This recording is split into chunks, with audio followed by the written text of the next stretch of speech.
session. So for those of you who just joined us, thank you so much for being here today. My name is Rebecca Gavallet with the MBA Plus program. We provide coaching, manage MBA Plus projects, and offer leadership workshops and webinars like this one. Today's webinar is part of a monthly webinar series sponsored by MBA Plus. And I think we have a slide here with a list of the webinar dates that are upcoming. So all of these dates are also posted on our MBA Plus Canvas page, including the link to register. And so with that link, you can then add that to your calendar, whatever kind of calendaring you use, then you can remember when our sessions are.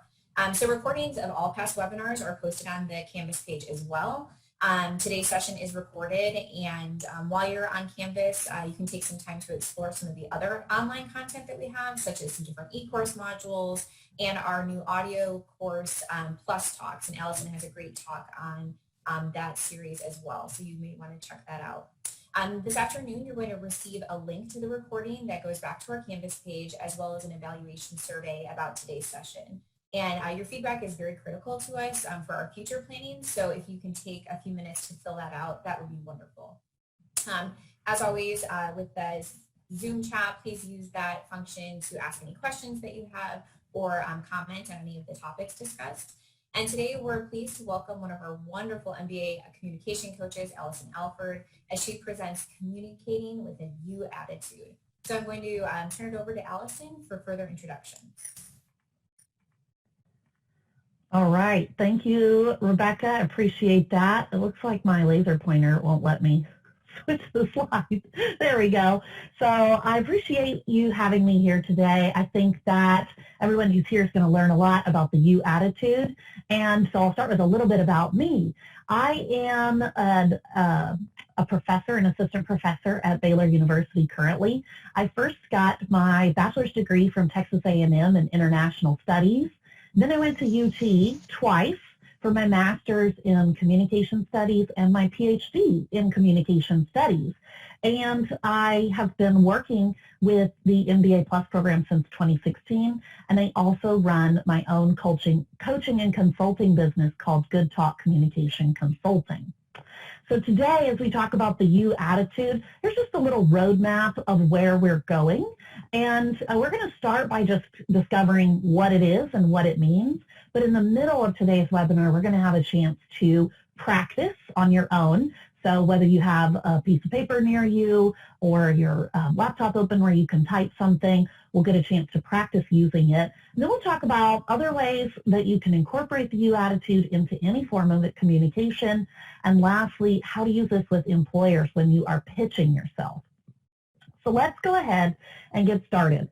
So before we understand the you attitude, we first have to understand the audience-centered approach. So the audience-centered approach involves thinking about our audience. And when we think about audiences, I know many of us look at, think about things like this. This is what we think. We think about people who are sitting in a crowd clapping for someone who's on stage. But in fact, for business professionals, it's really more like this. This is our audience, whoever we're speaking to. This is our audience, whoever we may be presenting to in the boardroom or in a meeting or with clients. And absolutely, this is one of our most important, most common, frequent audiences is when we send and receive written communications, digital communications. So we have to think differently about what audience means before we can strategically target our messages.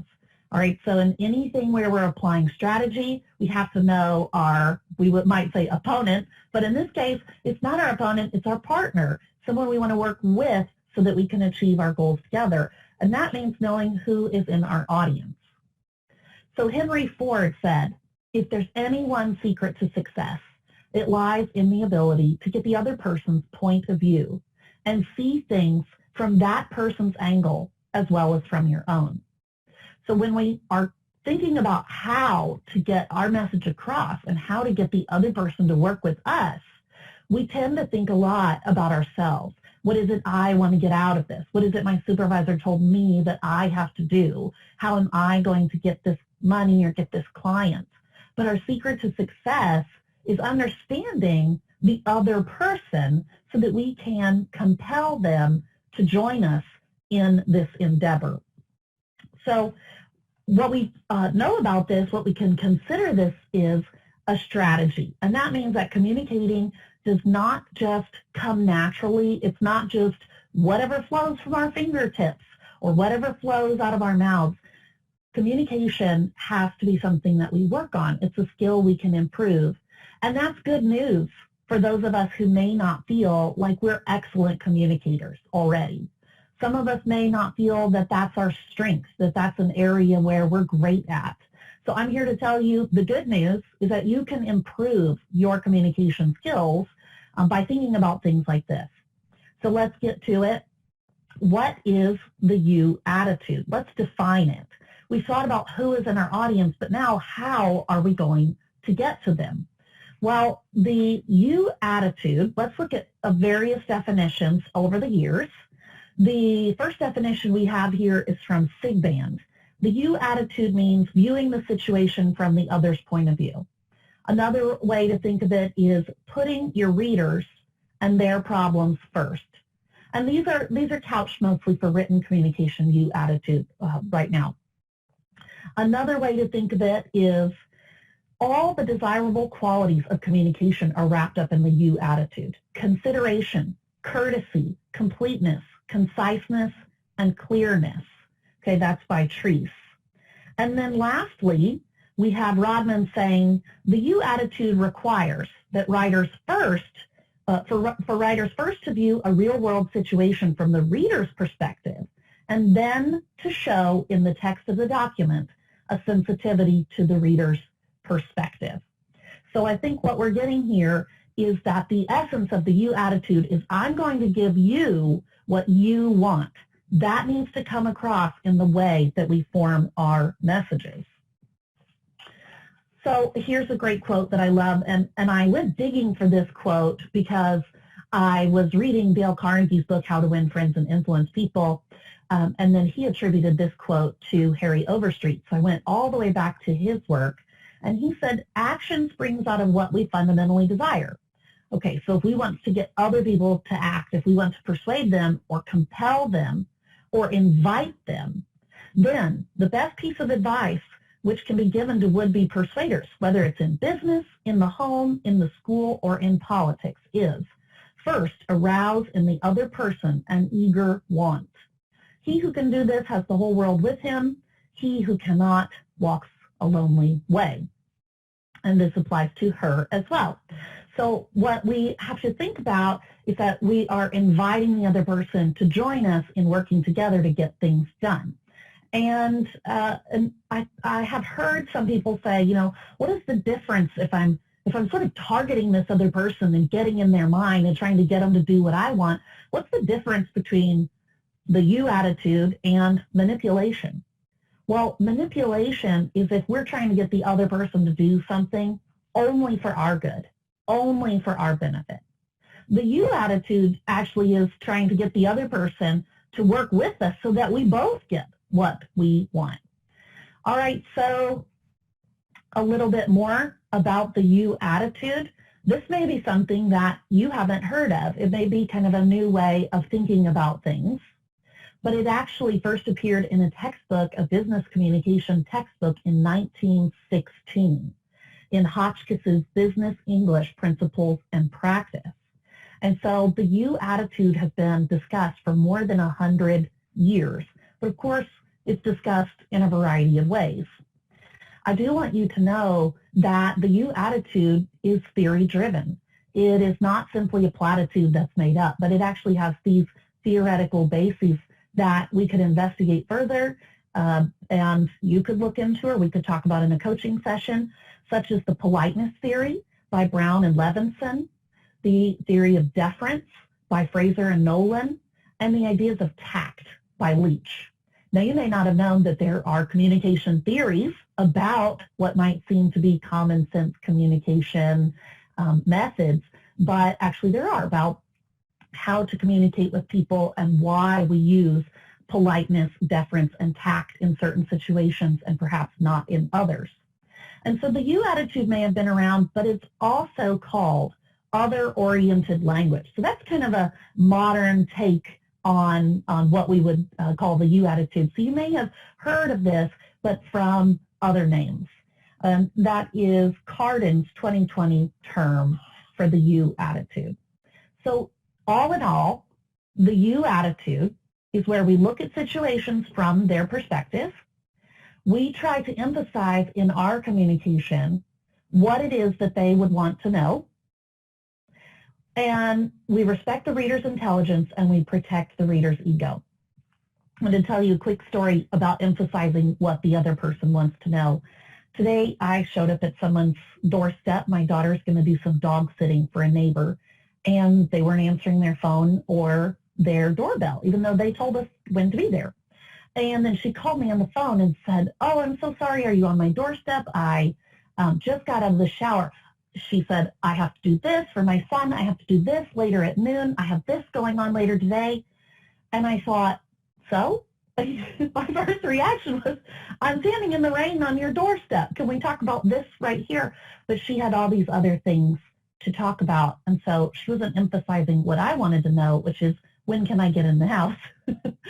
So we have to think about when we communicate, when we write, are the things that I'm writing the things that they care to know? Am I respecting their intelligence? And we want to make things concise and easy to read. That doesn't mean dumbing it down. And lastly, it's really important that we protect the ego of the other people. So we don't want to sound condescending or cause affront, because we're certainly not going to get to our goal if we injure the other person's ego or self-esteem. So we have to get out of our head and get into their head if we are going to make it work. We have to show sensitivity to the things that the other person wants to know about. And as I'm talking here, I really want you to be thinking in your mind about the last 5 emails that you sent. Maybe it was to a supervisor, a professor. Maybe it was to a peer, a colleague, your parents. Think of the text messages that you've sent recently. And I want you to be thinking or questioning or even looking and scrolling while I'm talking and thinking to yourself, have I been using the you attitude in those? Or am I using the me attitude when I'm communicating? And is that going to help me get to what I want? So what are the types of writing that can use the you attitude? Well, every type of writing can use the you attitude, and every type of communication can use it. So it's not just for marketing. It would make sense for marketing, for commercials, for billboards, to use the you attitude to draw in a buyer. But we're not just trying to draw in a buyer, we're trying to draw in people to work with us. So whether it's an email, whether it's a report or a proposal, every form of writing, every form of communication can use the you attitude. And so when we're trying to emphasize the you attitude, one great way to do that is to keep ourselves out of it. We have to keep ourselves out of it in order for the other person's needs, desires, wishes to come through. And so whether it's a teammate email, a teammate we work well with, or maybe a teammate we don't work well with. If it's a professor and you're saying, where's this information? How do you think the professor would want to read that message? Or it's your supervisor or a client. How can you protect their ego as you write in order to get what you need while also keeping the relationship strong and building towards something that makes work even more productive, your communication more productive? All right, so what would that sound like? So when we're thinking of the you attitude, we can often use the you voice, okay? And the you voice, we want to use the pronoun you instead of I, me, mine, me, I said me, us, or our. Then we want to use things like you, yours, okay? And when we emphasize you and your, this is the you voice instead of the me voice, the I voice, the we voice, or the impersonal voice, okay? All of which are part of the you attitude, just to be extra confusing. So when we emphasize the word you, we can use this to keep the focus solely on the reader. And it's really helpful for describing things in terms of the way that the reader or the recipient is going to get it. Do you know who's great at this? Amazon. Your package is on its way. You will receive it on this date. They give you as much information as you could possibly want, as much as they can give, right? The when it was shipped, when it will arrive, where it's coming from, you can track it.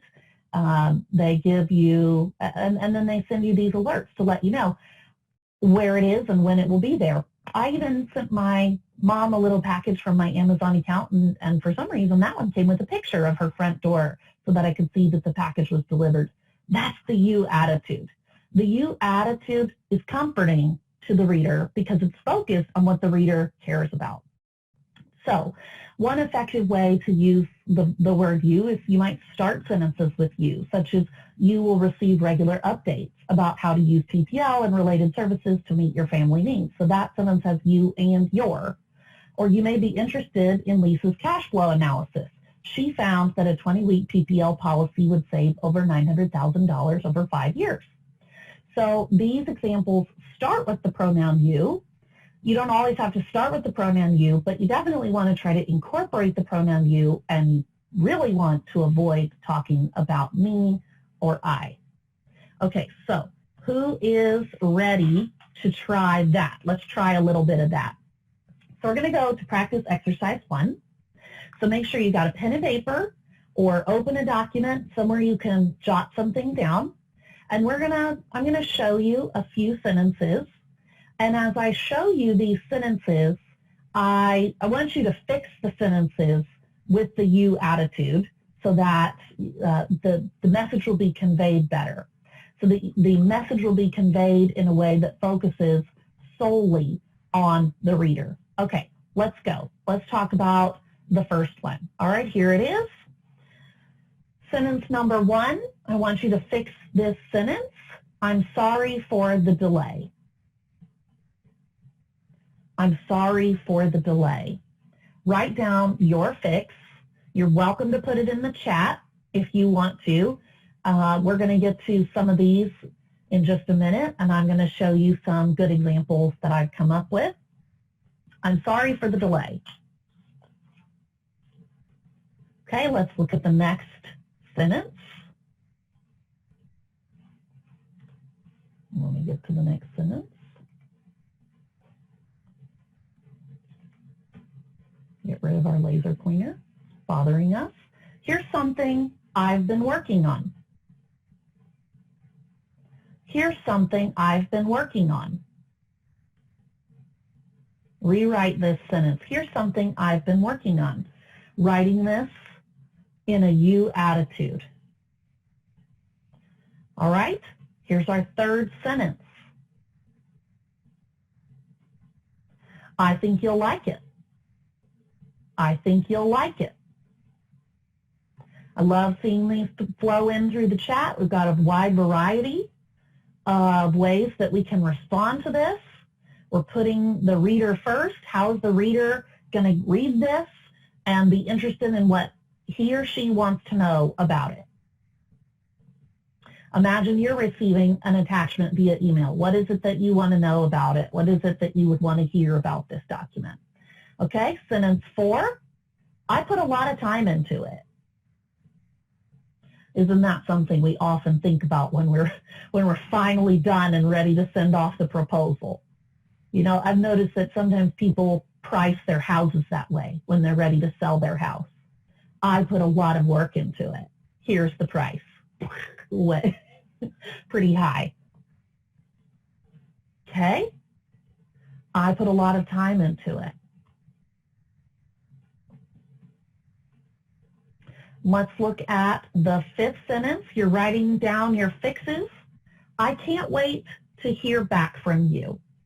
I can't wait to hear back from you.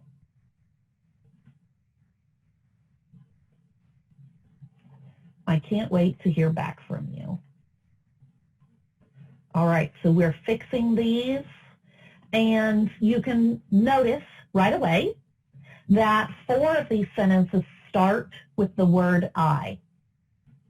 And one of the things that's critical is to remove ourselves from these sentences as much as we can. That doesn't mean that the pronoun I is banned, but we want to think about, if possible, can we start the sentence with you or your, or can we start include the words you or your in it to make it about their receipt of the material rather than about what I did when sending it. So remember, Amazon doesn't send their messages and they say, I sent you your package. We worked hard to put it together. We hope you like it. They say, your package is on the way. You will receive your package on this date.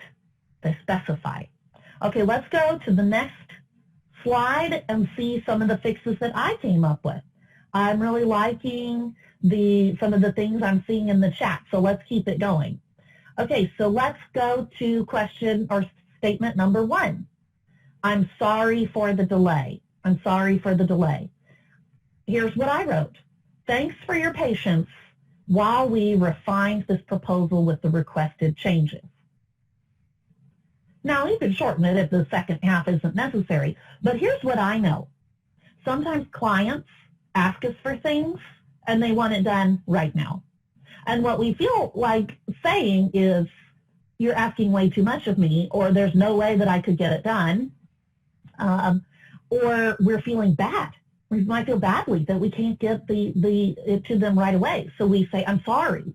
Especially women tend to be really, poor at this, that's often saying, I'm sorry. So one of the easiest ways to change an I'm sorry is thank you for your patience, or thanks for your patience. And the second half of this is sort of an explanation about why it took so long, which sometimes specificity helps the reader understand. Thank you for your patience. We were refining the proposal with your requested changes. That's what we were doing. We weren't over here twiddling our thumbs. We didn't forget about you. We were refining this proposal with the changes that you requested. Okay, that is one example. Let's go on to our second sentence. And if you have questions, or even if you think that's maybe too long, or I wouldn't write it that way, whatever, put that in the chat. Let's talk about it. Let's figure it out together. So we're on to the second sentence. Here's something I've been working on. Okay, if I say, here's something I've been working on, what I want to point out about this sentence is it's not specific, which doesn't tell the reader what they want to know, and it's about me and my work. Okay, what is it that the reader cares about? They care about their receipt.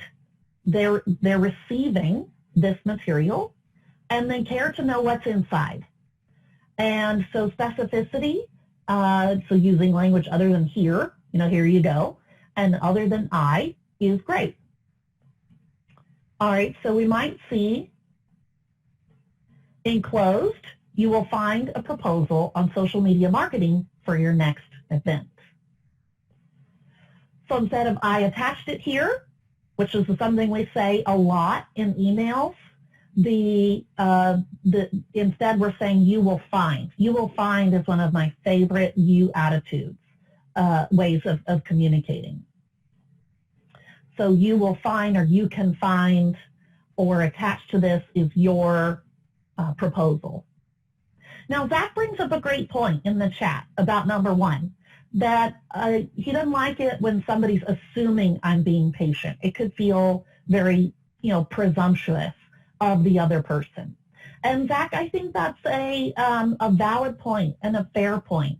And so we could get away from an apology entirely, and we could simply say the document is attached.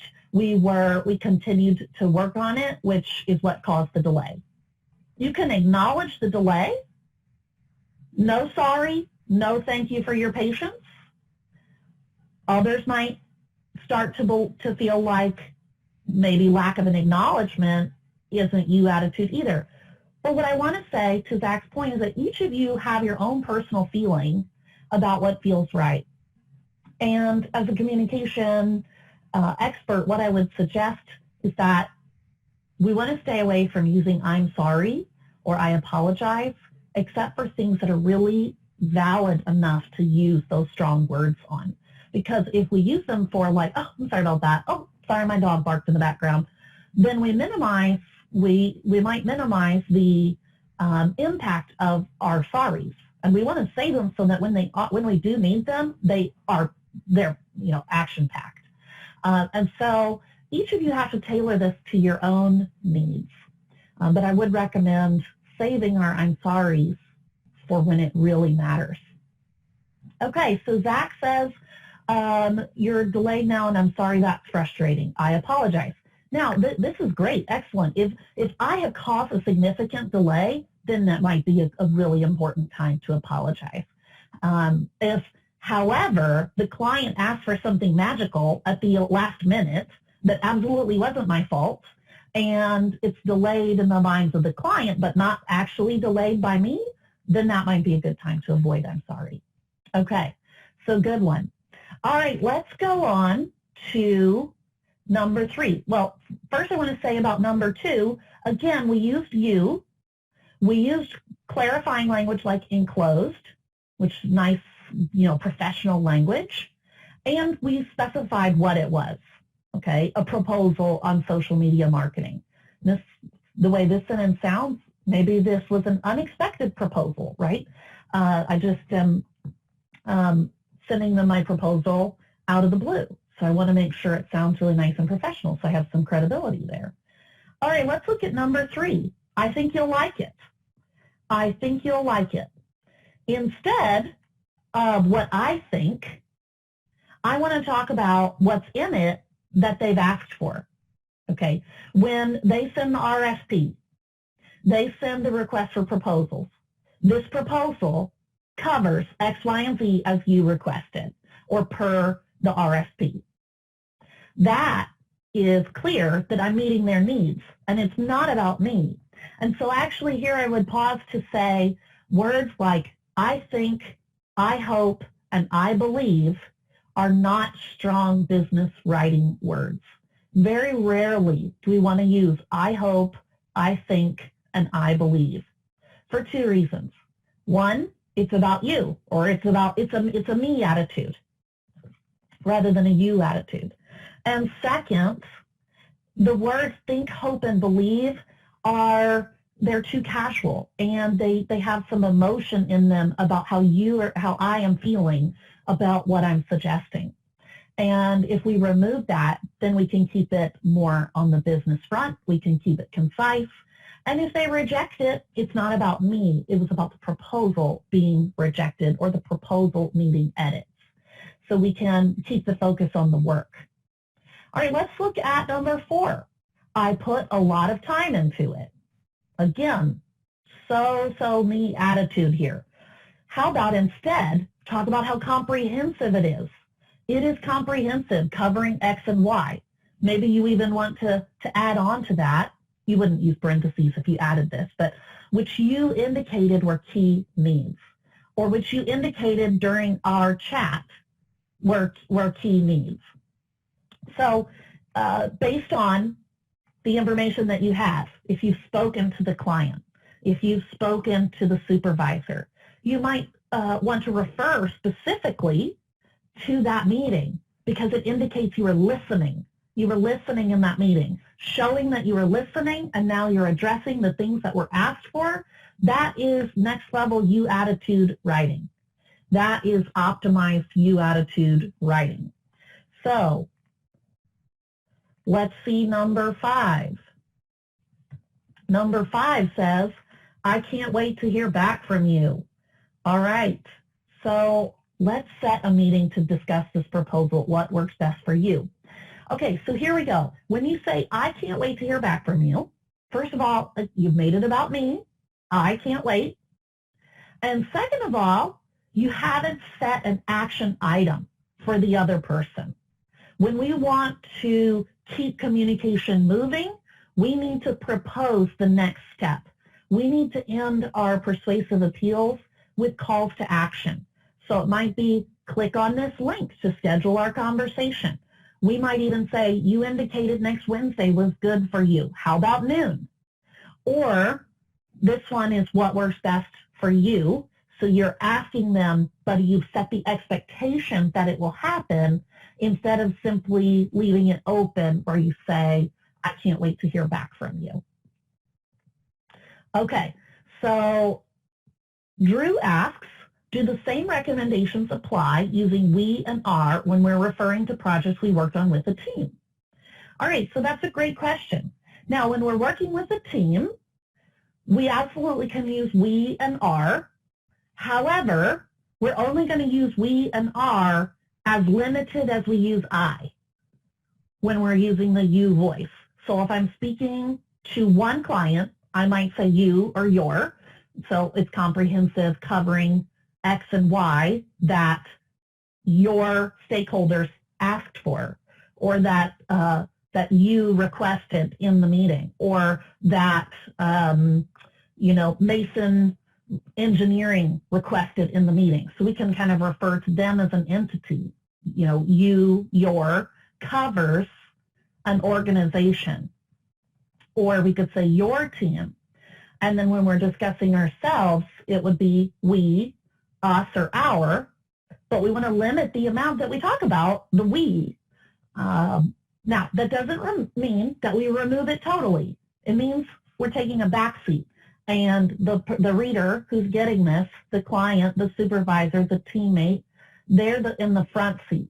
Their needs are being discussed as the primary vehicle here. Okay, great question, and something really important to think about. And I have one more thing to say, though, Drew, about the we and the are. And we'll talk about this at the end, which is about pitching yourself. But I want to point out something. A lot of times in your MBA projects, you're working with teams. When you're pitching yourself to clients at the at networking events, or when you're at interviews, you have to be thoughtful about what type of question they're asking. Okay, if they're asking a teammate, teamwork question, then yes, you need to talk about we did this. If they're saying, tell me about a time you were a leader, then you need to highlight only yourself more, what the team accomplished, but what you specifically did as part of the team. So sometimes if we're being asked about a leadership event, we can be too humble, couching everything as a team. However, if it's a team question, or we're speaking with a client, our team to their team, then we absolutely need a united front. So these are great questions. Who is the subject? Who is the actor? And those things change based on the context or the situation. All right, we're going to launch a poll here, and I want to ask you to think of a time when you had a difficult team member or colleague in the past and had to reach out to them. That could be email, it could be text, it could be a phone call. I want you to answer this. Yes, I had a difficult team member and I successfully used the you attitude to motivate them. Yes, I had a difficult team member, but I'm uncertain if I used the you attitude to motivate them. Yes, I had a difficult team member. I sent a piece of correspondence to them and kind of, oops, I did not use the you attitude. Maybe I kind of let it all go there. And lastly, I've never had a difficult team member, and I also own a pet unicorn. Just a little webinar humor for you there.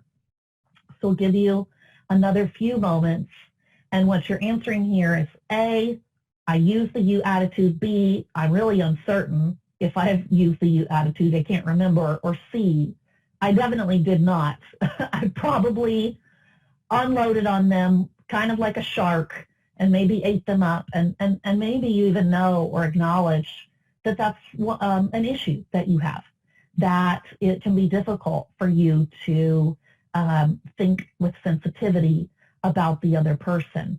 And maybe if you're answering C, you're even noticing about yourself that it might help in the short run but not the long run. Or it works when you are a supervisee, but as you think of moving to a supervisor position, you need more of this you attitude, because as we move up the chain, as we move higher into management, our job becomes so much more about managing our people and our team than managing our workflows. Okay, so we're now viewing the poll results. I took a little print screen of that so I can remember it for later. And thank you, Rebecca. We can put that one down. And so I want to talk now about about how to talk to difficult team members and what we think about using the you attitude when we're talking about sensitive things that someone else has done wrong or is still currently doing wrong. And so this is a really kind of mind-bending, important part of the you attitude, which is to say the you attitude does not call for us to use the pronoun you at all times. Imagine if I said, you are terrible at this. You did nothing.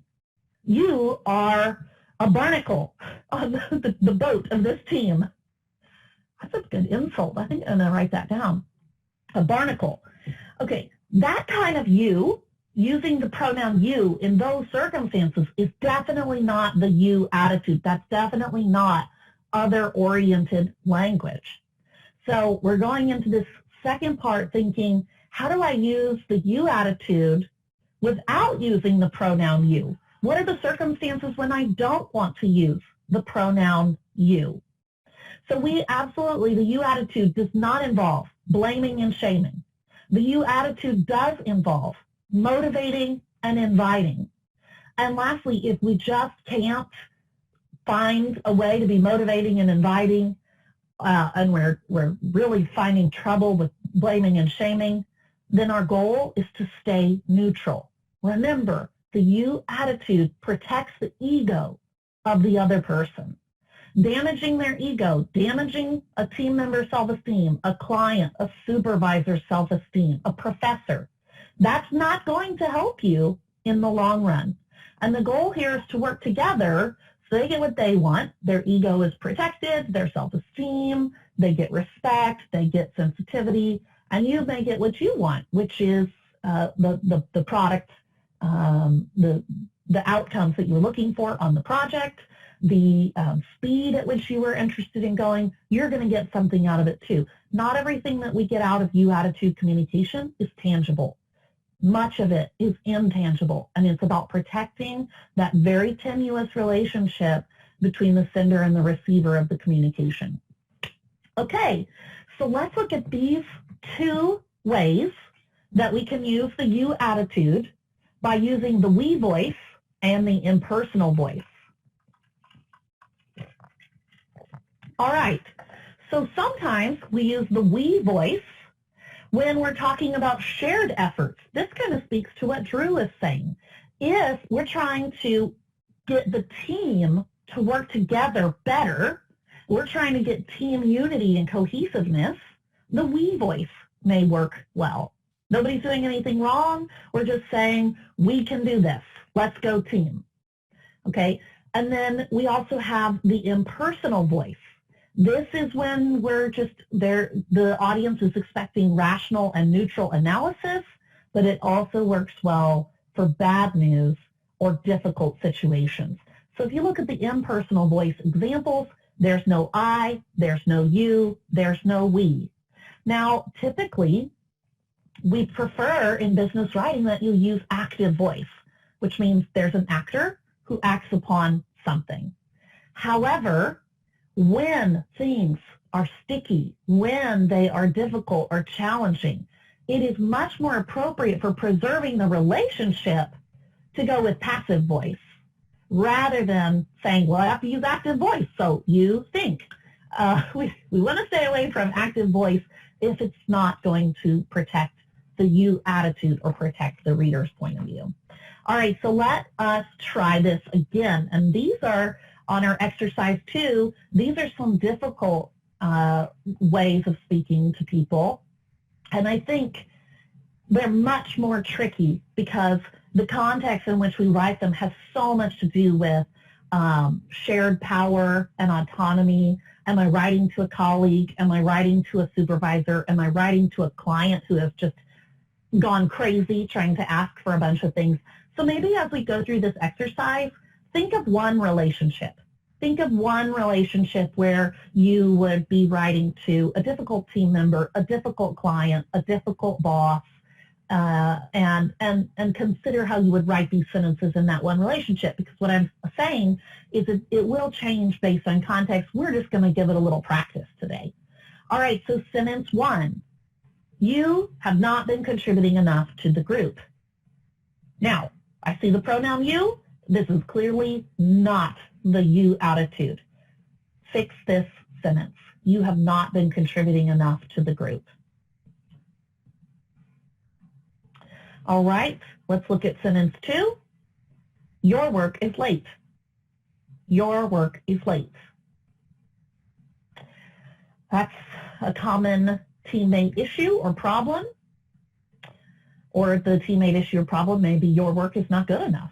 Okay, number 3, your negative attitude is bringing us down. I guess these are kind of more peer things, but you can think of it in whatever way that you would like to. Here is number 4. This could be a supervisor, it could be a team leader. You are asking too much of us. You are asking too much of us. And number 5, you are controlling and dominating the group. Now, as we look at these, we see some common teammate issues. And these teammate issues may be something that you notice and you simply feel compelled to communicate about with the other person. Or you may be forced into communicating about these because the difficult person, the challenger, has brought this up and is confronting you. And confrontation is not your thing. It's not your strength. You don't want to do it. So how is it that we can use the you attitude to try to achieve the results that we want without blaming and shaming, without breaking the relationship in a way that's irreparable? How can we protect the ego of the other person? All right, now I have some sample sentences here, and you are free to type your sample sentences into the chat as well. We'd love to see those. And we're all just brainstorming here. We're spitballing. We're trying this, some of us, for the first time, so it's okay if they're not perfect. And as I wrote these, I thought, man, they may not love these sentences I'm going to write, but we'll see what you think. Number 1, you've not been contributing enough to the group. Here's one way to say that. The team will succeed or fail together. We have to work together. We need everyone to produce their work. Now, this is just indirect enough to say what you're trying to say without blaming or shaming. Now, I'll let you know, the you attitude is not a shark. And there may be times that we have to work all the way up to our shark behavior of just pointing out someone's nonsense. But it cannot be our first line of defense. We must try first to motivate. All right, here we go. If we share positive, our group needs more unified contributions to achieve our goals. I love that. Our group needs more unified contributions. So I said the team, Drew said our group. Let's look at number 2. Instead of your work is late, all contributions to the report are needed urgently. Please send the research write-up as quickly as possible. Now, these sentences have an implied, the second sentence has an implied you. Please send, it means you, please send. But it's implied. We didn't state it. It's less blaming. All contributions are needed urgently. That's definitely passive way of describing it, and yet the language urgently, as quickly as possible, conveys some of the directness. And Kyle's asking, could we be risk being passive aggressive? I think that is a possible risk. It is. So while we are thinking of using the you attitude, we have to mix and match our communication so that we don't have an entire email or an entire text that is conveys that passive-aggressive mentality. On the other hand, what's the risk of not getting the person to turn in their work? And so we have sort of a bunch of options that are not good. Their work is late, I could be a shark, or I could be passive-aggressive. if we can think of another way to state it that will compel or invite the person to attend, then that could be helpful as well. Alice says, can you please send the proposal by Friday? All right, so I think that works. That says, it still says the pronoun you, but she's phrased it in a questioning way that takes off the blaming and turns it into a request instead. So I like that as well. Using questions. And in the next few, you'll see how I also use questions, because I think questions are a great way to get the other person to be interactive without stating from the me attitude what I expect, and instead invites the other person to participate in the collaboration. All right, so Mustafa asks, in some aspects, should we be straightforward rather than beating around the bush?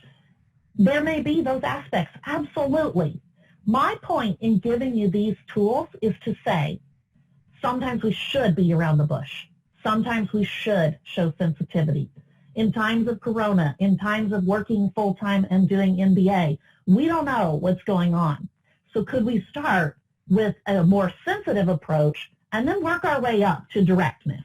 You know, if they reply and their reply is passive-aggressive and their reply or they're ghosting you, then we have to ramp up as we go.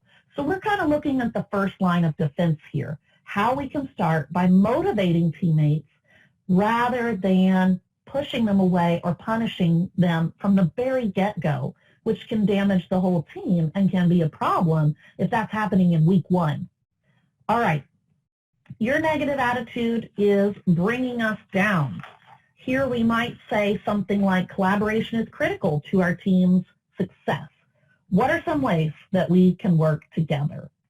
Okay, so here we begin questioning, and an email like this may go, you may send, if you're the team leader and this person's the Debbie Downer, you may send this directly to the person, or I could see this email being sent as a group.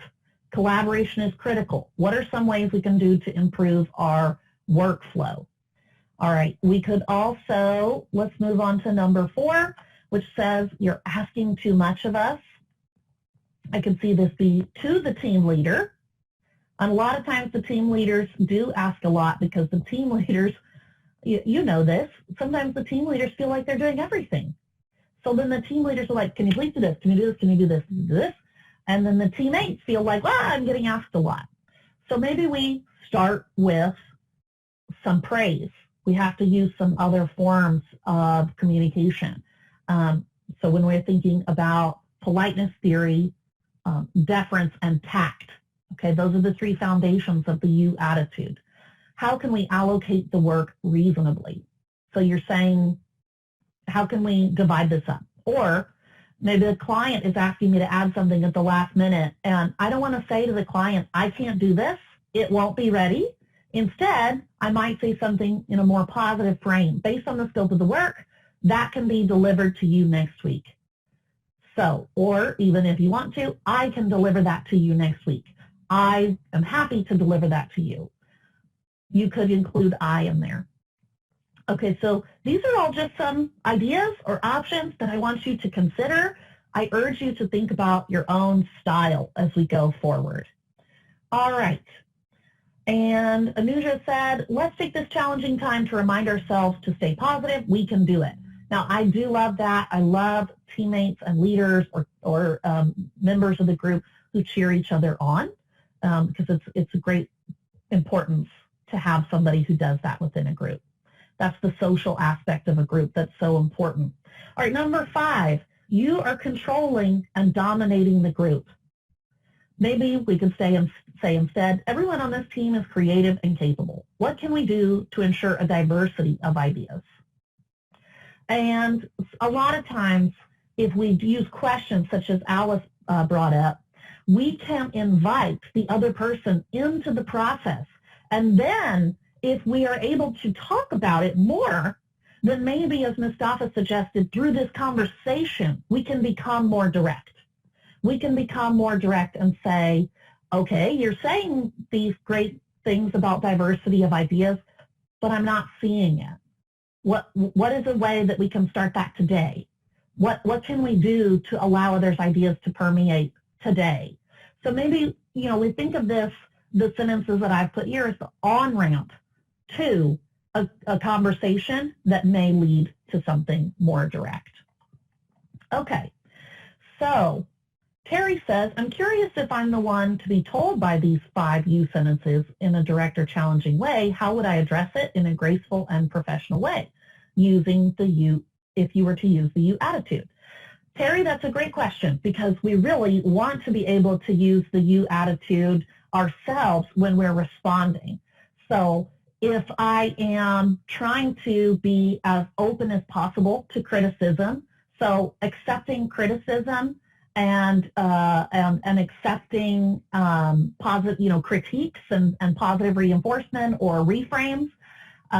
Probably we could do a whole webinar on that, but I would agree that using the you attitude is a great way to start.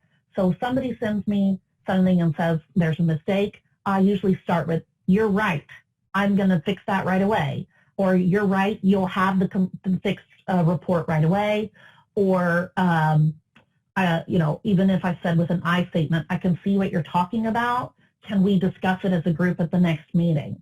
Or another great thing, Terry, is just using questions. What would that look like to you? How would you like to see those changes in action? And if we use curiosity as our basis instead of defensiveness, that's the you attitude as well. Okay. So Yasser says, what if you're the supervisor and some people have serious issues? Okay, so if we're the supervisor and we have serious issues, again, we may have to work up to serious professional critiques, which would kind of be probably another webinar about how to give critiques, but that through the power aspects of your job allows you to invite people in, to sit them down. And the you attitude way to do that would be to first discuss common goals and outcomes that relate to that person doing well on the job and doing well in their career so that the company can thrive. So when we give positive critiques or we want to give maybe negative critiques, when we start with a framework of the things that can be expected that it benefit you, if we start with the benefits, that's the you attitude, even if we follow with serious concerns. We have to provide an outlet for the person to fix it and to achieve success. We have to paint that picture with our words. Okay, I don't want to run out of time, and we have more stuff, so I'm going to keep going, and we can take some more questions if you're able to stay a little longer, because we're running down toward the end. So I wanted to say that performing the you attitude is not just written, but I think that's one key area where we go astray, because we're sort of like, sometimes our emails or texts are like Yelp reviewers, and we're just like, 1 out of 5, terrible service. And we need to remember to do better with our words, so our written communication. But we can use the you attitude in our pitches, our presentations. It's the you attitude when we think about holding meetings. If we set a team meeting, start it on time, end it on time. End your webinar on time. We also strategize the topics we bring up and the questions that we ask. Are they relevant to the group? Are they respecting people's intelligence? Are they respecting people's ego? What do I leave out in order to make this the most effective meeting, email, group setting as possible? And lastly, one way that we can show the you attitude is the way we format our digital messages, right? Thinking of UX here. We're thinking of, do I put it in the text or do I attach it PDF? Do I say, here it is, or do I say, below, you will find the specs on X, Y, and Z. So formatting our digital messages is another way that we can incorporate the you attitude. But before we run out of time, I want to get to a key aspect here, which is pitching yourself. How do you pitch yourself using the you attitude to employers?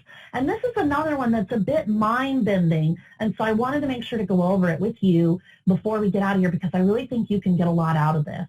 Okay, so when the employer, when the network, the person you're networking with, the recruiter says, tell me about yourself, Ding, the light bulb goes off. Me, me, me, me, me, me, me. I'm going to talk all about me.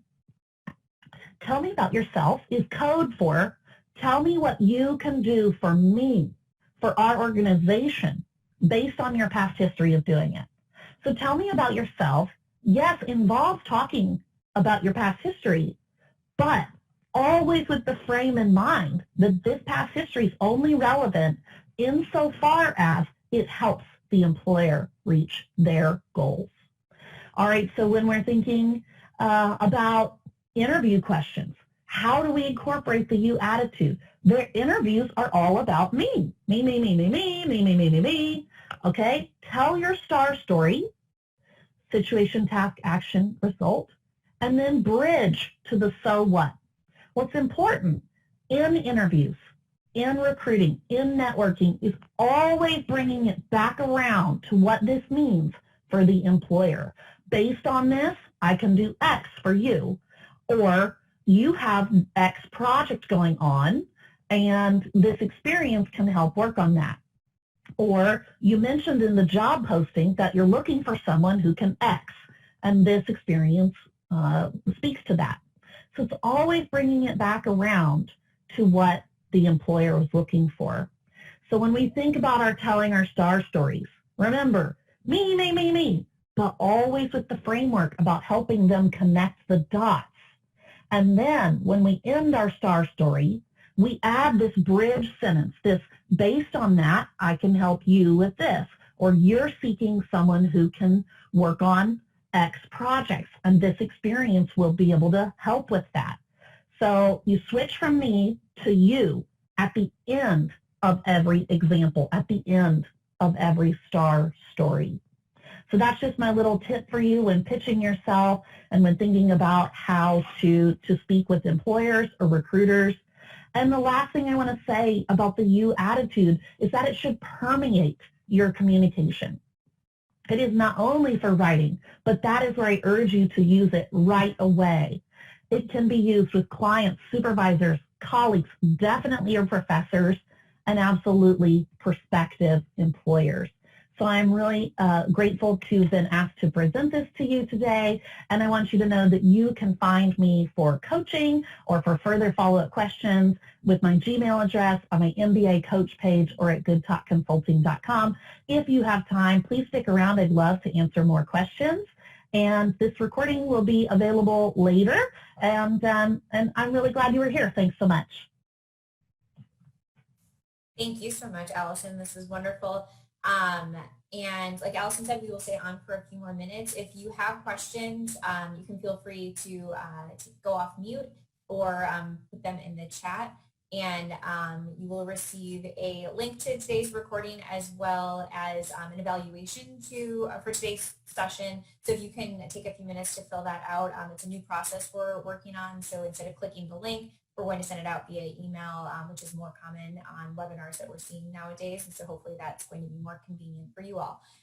So thank you, and we will talk to you all soon, and we'll stay on as well for questions. Frankie, and that would be one of my first suggestions for you, because the entire book is simply about influence and persuasion. And beyond that, then I would say that the best practice is to actually practice yourself, because we can know it in our head, but actually doing it is totally different. So we can practice with a sample email by talking about a sample scenario if you have a difficult person that you are communicating with, or if you simply want to make better presentations to clients. But absolutely, when we think about tailoring things such as our resume, it's really helpful to work with the Career Center and then with their permission a coach to tailor your resume to what employers are looking for. Not what you think is the most interesting, not what you did the most of your time, but what the prospective employer wants to hear about. That's how we put the you attitude in action. So I would say practicing it is most important. Okay, so Igor says, how about the words frankly and honestly? So, Igor, honestly, those words can be quite condescending. So I would invite you to not use it anymore. I would say that when we use words like frankly and honestly, they're statements that sort of draw a line in the sand, and that line in the sand is I'm over here on the honest and true side, and you're over there. When we use them in our emails or our written communication, they're just fillers. We're just wasting space with words like frankly and honestly. So that's what I would say to those words. Okay, so we have Samudi asking, do we have some tips to keep yourself out of it when writing an email and trying to maintain a you attitude in conflict? Absolutely. So we want to focus on the topic. So if the conflict is over time, then time should be the things that come up. If we want to focus on someone's work ethic, then work ethic should be the center of that. My strategy for writing difficult emails is to write a draft. I do not put the person's name in the to box yet. I'm not ready to send it. And then I let it sit. I marinate on it. I come back. I check it over for words that can be offensive, such as you, anything blaming. I check it over for words like I hope, I believe, I think, I want, so the I voice. And then I look at it and I ask myself, what is happening that's productive as I send this? What is it that I hope to accomplish with this email? And will the reader see that same thing? So if I'm writing it in an email, which is to say that a lot of conflict resolution should probably happen face-to-face. And then we don't have to worry about it being too inflammatory. It becomes more natural when we're in a conversation. And if we're in a conversation, we just want to focus on the results. What are the outcomes that we're looking for? What are the shared outcomes? And if we can focus on those things, it takes our personal emotions and any blaming out of it, and it focuses on the actual resolution. Great questions. Really appreciate all your questions. And it looks like that's all the questions that have come in. So if there's no other questions, we really appreciate everyone taking the time today, and we will see you in a few weeks at our next session. Thank you, Allison. Thank you so much.